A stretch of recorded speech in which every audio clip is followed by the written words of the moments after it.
Delhi committee ने फैसला किया है कि मौजूद चीफ जस्टिस कोर्ट को अभी लेटर लिखा जा रहा है और उसमें अदालत की इंक्वायरी के लिए हाजिर जज को हम चीफ जस्टिस साहब को रिक्वेस्ट करेंगे कि हाजिर जज को आप मुकर्रर करें, तो तमाम इन सारी चीज़ों का अपने तर्ज पे भी कानून जज को उसका जायजा लें और फिर उसको बताएं। सिंध सरकार तरफा गुल प्लाज़ा थाने जी अदालत इजाज़ ऐलान DG civil defence director senior director chemical corporation के चीफ इंजीनियर समेत केतरा ही अमलदार मुअत्तल सीनियर वज़ीर शजील इनाम मंड चवणा है चीफ जस्टिस के खत लिखी गुल प्लाज़ा थाने के सर्विस जज का जांच कराने की दरखास्त कई हुई है।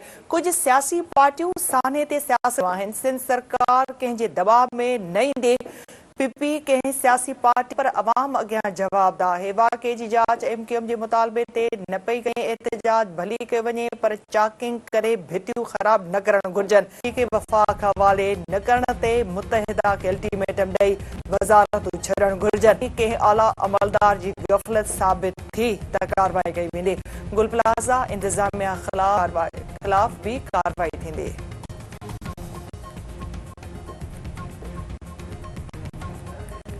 पाकिस्तान तरफा आलमी इस्तेहकाम इब्राहिमी मुआहदे में शामिल थियण जी तरदीद। परॾेही ऑफिस जे तर्जुमान ताहिर इंद्रोन आगे तो बोर्ड ऑफिस के इब्राहिमी मुआहदे से जोड़न गलतफहमी आगे। पाकिस्तान का सवाइ 7 मुसलमान मुल्क भी बोर्ड ऑफिस में शाहीन गजा जो अवाम 2 सालन का शदीद तबाही ए इंसानी कांड शिकार आगे। गडियल क़ौमुनि जूं कोशिशूं इसराइल के अगराई का रोकण नाकाम थी चुकियूं आहिनि। पाकिस्तान आलमी मुसाफ़िरनि लाइ महफ़ूज़ ऐं खुलियल मुल्क आहे। अमरीका जारी कयल सफ़री हिदायतनामो डाउन स्केल न पर आहे। अमरीकी वीज़ा पाबंदियुनि जे ख़ात्मे लाइ इस्लामाबाद ऐं वाशिंगटन में ॻाल्हियूं जारी।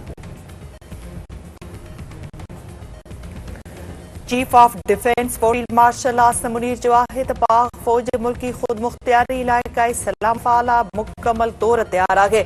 मुल्की सरहदुनि जो दिफ़ा हर क़ीमत ते ईनी बणायो वेंदो। जदीद जंगी नोयत में नुमाया तब्दीली आई आहे। जदीद जी मुस्तक़बिल जी जंगी रिथाबंदी में मुख्य किरदार अदा कंदे हथियारबंद फ़ौज में टेक्नोलॉजी तैयार कंदे ज़हनी तब्दीली वक़्त जी अहम ज़रूरत आहे।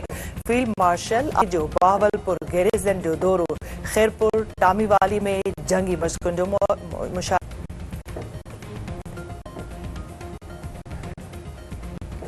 MP राजा खानमर ऐं हिंदू नौजवान विशाल कुमार ठा करे छॾियो। हिंदू पंचायती चंदरबान ऐं दीवान पहलवान जी टियाकड़ीअ खां पोइ मामलो ॻाल्हाइण ज़रिए पाक PP MP राजा खानमर ऐं विशाल कुमार विच में पेट्रोल पंप जे हिसाब कमेटी क़ाइम। विशाल कुमार जो चवणु आहे त राजा खानमर सां संदसि ठाह थी वियो। 1 फरवरी ते हिसाब किताब कयो वेंदो।